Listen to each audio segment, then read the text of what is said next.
인생을 살다 보면 누구나 자신을 비난하게 되는 상황이 되고, 난 참 가치가 없나 봐. 나를 사랑할 수 없어. 난 별로야. 라는 마음과 마주하게 됩니다. 많은 사람들이 이 자존감의 필요성에 대해서 많이 인식하게 되었는데요. 그런데 자세히 보면 나는 괜찮아. 나는 최고야. 난 문제 없어. 너는 근데 별로야. 혼자만 괜찮은 암한심으로 변환되는 경우가 많습니다. 그래서 오늘 마음 랩소디에서는 나 혼자 편안하기 위한 자존감 회복이 아니라 이 인간의 가치에 대해서 정확히 깨닫고 너와 나 모두를 존중할 수 있는 건강한 자존감 회복을 위한 마음 농사를 시작해 보겠습니다. 우리의 모든 재와 복이 다른 데에 있는 것이 아니라 오직 이 심전 개발을 잘하고 못하는 데에 있습니다. 지난번 말씀드린 바와 같이 이 마음 농사를 짓는다는 것은 어떤 절대자에게 나 이런 복을 받고 싶어요 라고 부탁하는 것을 넘어서서 나 스스로 씨앗을 심고 씨앗을 가꿔서 내가 원하는 결과를 수확하는 과정입니다. 방법은 총 3가지 방법으로 진행이 될 텐데요. 첫째는 마음 농사 짓는 방법에 대해서 아는 것. 둘째는 이미 내 마음을 꽉 채워놓은 여러 잡초들을 숑숑숑 뽑는 작업. 셋째는 현실에서 내가 원하는 씨앗을 몸과 입과 마음으로 심어가는 작업을 할 것입니다. 내용이 길 수도 있어서 총 3편으로 진행을 할 예정인데요. 오늘은 1탄 마음 농사 짓는 방법에 대해서 알아보겠습니다. 자존감을 회복하기 위해서 가장 확실한 방법은 내가 이미 온전한 존재라는 것을 깨닫는 것입니다. 전에 늑대소녀 이야기를 언급해드린 적이 있는데요. 궁금하신 분은 여기 추천카드 보시고 인도의 한 마을에 가축들이 이제 야생동물의 피해를 입기 시작한 거예요. 그래서 그 동네 주민들이 호랑이를 잡기 위해 깊은 숲속으로 들어갔는데 거기서 정말 기이한 광경을 목격했습니다. 어린 2 자매가 늑대의 손에 의해서 키워져서 늑대처럼 생활하고 있는 모습이었어요. 마을 주민들이 그 늑대 소녀들을 구출을 해서 그 자매들이 인간으로서 살아갈 수 있도록 정성스럽게 교육을 시켰는데요. 이 2살 동생이 며칠 되지 않아서 죽어버렸어요. 그래서 혼자 남은 언니라도 사람으로서의 여러 교육을 받았는데 2발로 걷는 것이 가능해졌고 또 사람의 이 의사소통, 기본적인 의사소통이 가능해지는 그런 상황이 됐습니다. 그런데 이 언니마저도 어느 날 갑자기 시름시름 앓다가 죽어버렸습니다. 이러한 현상을 모글리 현상이라고 이름을 지었어요. 저는 개인적으로 이 늑대 소녀의 영상을 자주 챙겨봅니다. 왜냐? 어쩌면 나도, 우리들도 모두 이 모글리 현상을 겪고 있는 것이 아닐까? 요 근래에 개인적으로 굉장히 가슴이 아팠던 사건이 바로 N번방 사건이었습니다. 겨우 10대, 20대 청소년이 무엇이든지 될 수 있고 무엇이든지 할 수 있는 그 젊은 나이에 왜 하필 그런 선택을 했고 그런 삶을 살게 되었을까? 뉴스나 인터넷 기사를 보면 정말 상상하기 힘들고 믿기 힘든 여러 사건, 사고들이 일어나고 있습니다. 우리가 사람의 모습을 하고 사람답지 못하게 살아가고 있구나. 가만히 세상 사람들을 보면 많은 사람들이 이 심적인 열등감에 빠져 있습니다. 우리는 어릴 때부터 가정에서 사회에서 여러 교육을 받고 자랐죠. 이래야 돼, 저래야 돼. 이런 사람은 가치 있고 이런 사람은 가치 없어. 또 여러 경쟁 속에서 순위로 평가받으면서 살아왔습니다. 재산, 학벌, 직업. 그러다 보니 어느덧 나 자신을 상대적 기준에 맞춰서 평가하게 되고 스스로를 부족한 존재라고 인정하게 된 것입니다. 사람들이 이제 저를 보면 굉장히 밝고 당당해 보인다라는 평가를 하세요. 그런데 사실 제가 어땠냐면 생각이 나요. 고등학교 때 제가 너무 자신감이 없으니까 저희 어머니가 저에게 너는 도화지야, 백지야, 어떤 그림이라도 그릴 수 있어. 네가 원한다면 뭐든지 될 수 있어. 라고 말씀을 하셨거든요. 그때 제 스스로 마음에서 뭐라고 했냐면 그건 엄마 생각이야. 난 할 수 없어. 커보니까. 정말 17살이면 뭐든지 할 수 있는 게 맞죠. 수심결을 보면 널리 일체 중생을 보니 모두가 열애의 지혜와 덕상을 갖추었다. 라는 말씀이 있습니다. 나는 부족해. 나는 별로야. 어리석고 못나고 부족한 중생인 줄 알고 내가 살아가고 있지만 이미 부처님의 지혜와 덕상을 갖추고 있는 존재이다. 라는 가르침입니다. 늑대 소녀가 자기 자신이 사람인 것을 모르듯이 너무 오랜 세월 동안 이미 중생의 마음과 중생의 행동으로 살아가다 보니까 내가 부처와 같은 존재라는 것을 모르는 것이죠. 늑대 소녀가 늑대의 삶에서 벗어나기 위해서는 어떻게 해야 될까요? 네, 맞습니다. 그냥 인간의 삶을 살면 됩니다. 그런데 인간의 삶을 살게 했더니 죽어버렸어요. 인간의 삶을 살기 위해서는 우선되어야 되는 것이 바로 스스로 본인이 사람이라는 것을 자각하는 것입니다. 견성이라는 말이 있습니다. 성품을 보았다. 저희가 이렇게 눈으로 밖을 보고 살잖아요. 내가 어떻게 생겼는지 알 수 없죠. 밖을 보니까. 내가 어떻게 생겼는지 어떻게 알죠? 거울을 딱 보는 순간, 내가 이렇게 생겼구나. 알잖아요. 늑대 소녀가 자기 모습을 보지 못하고 늘 이렇게 살아가다가 늑대인 줄 알고 늑대의 마음으로 늑대 행동으로 당연하게 그렇게 살아갔는데 어느 순간 거울을 딱 본 거예요.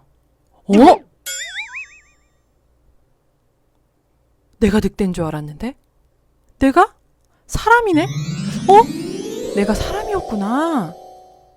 깨닫는 것. 이렇게 늑대 소녀가 자기가 사람인 것을 딱 깨닫는 것처럼 우리들이 내가 참 별로고 부족하고 가치 없는 존재라고 생각하고 그냥 당연하게 이렇게 살았는데 어느 순간 어떤 계기로 내 마음을 딱 본 거예요. 성품자리를 딱 본 순간 나 내가 별로인 줄 알았더니 이미 저 훌륭한 사람들과 같은 성품이 나에게 있었어. 나는 그런 존재였어. 라는 것을 깨닫는 것. 그것을 견성이라고 합니다.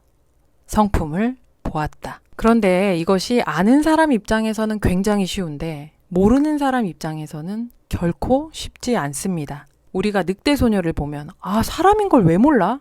딱 봐도 사람이네. 너만 모르고 있잖아. 라고 생각하죠. 늑대 소녀 입장에서는 온통 마음이 내가 늑대라는 생각으로 꽉 차 있고 이미 행동도 나도 모르는 사이 늑대로 행동이 되어지고 있는 그 상황에서 자신이 사람이라는 것을 자각하는 것은 결코 쉽지 않습니다.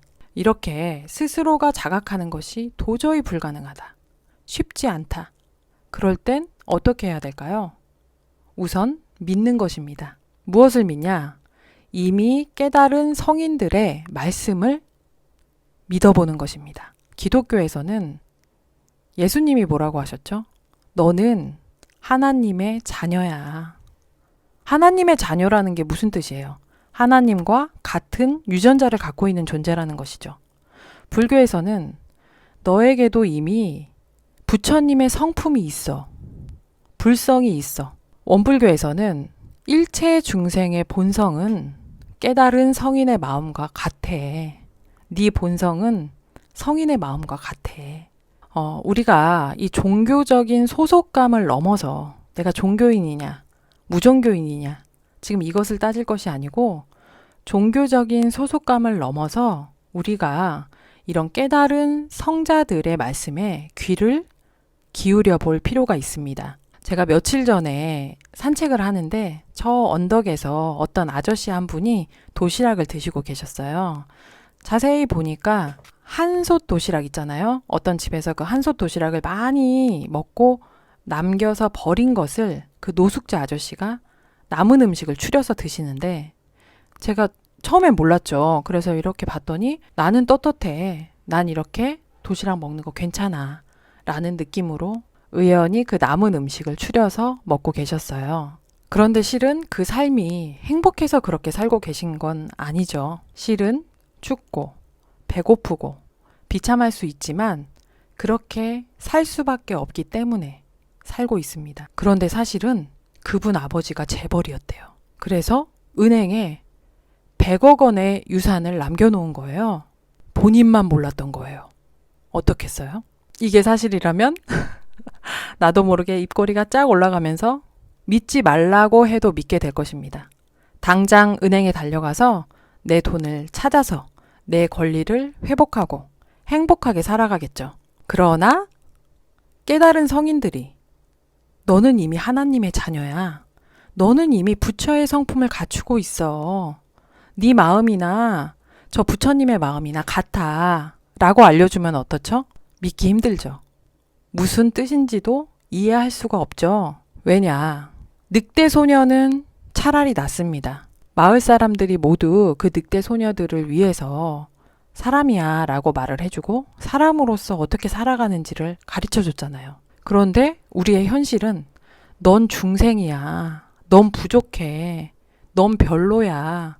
라고 말해주는 사람이 90%가 넘습니다. 너는 존귀해. 너는 하나님의 자녀야. 넌 뭐든지 할 수 있어. 넌 이미 부처의 성품을 갖춰 있어. 그걸 알기만 하면 돼. 라고 말해주는 사람은 1%도 되지 않죠.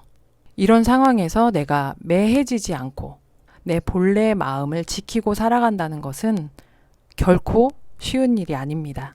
그래서 내가 건강한 자존감을 회복하고 싶다면 우선은 내 본래 가치, 내 본래 성품, 하나님이 말씀하신 하나님의 자녀라는 뜻이 무엇인지, 부처님이 말씀하신 부처의 성품을 이미 가지고 있다는 것이 무슨 뜻인지, 그것을 자각하기 위한 탐구, 깨달음을 위한 노력을 꾸준히 생활 속에서 해나가야 합니다.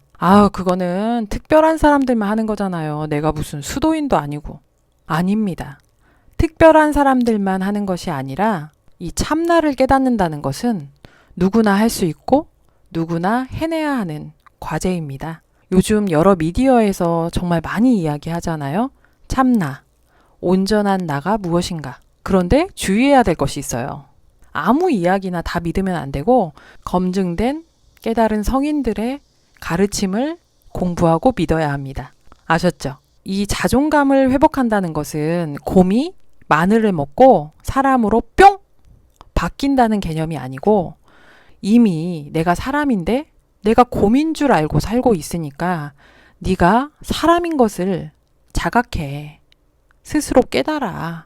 라는 개념입니다. 이것을 스스로 자각할 수 있다면 남은 숙제가 무엇일까요? 바로 내 마음과 행동을 사람답게, 부처답게 길들이는 숙제가 남아 있겠죠. 오늘은 마음 농사 짓는 방법으로 1탄, 나는 누구인가에 대한 이야기를 나눠봤습니다. 다음 2탄에서는 내 마음밭을 이미 꽉 채우고 있는 잡초 마음들을 어떻게 해결할 것인가 알려드리겠습니다. 이 마음, 건강한 자존감, 마음 농사 짓는 법에 조금이라도 관심이 있으시다면 그냥 지나치지 마시고 구독, 알람 설정 꼭 하신 뒤에 이 심전 개발에 함께 동참하시길 빕니다.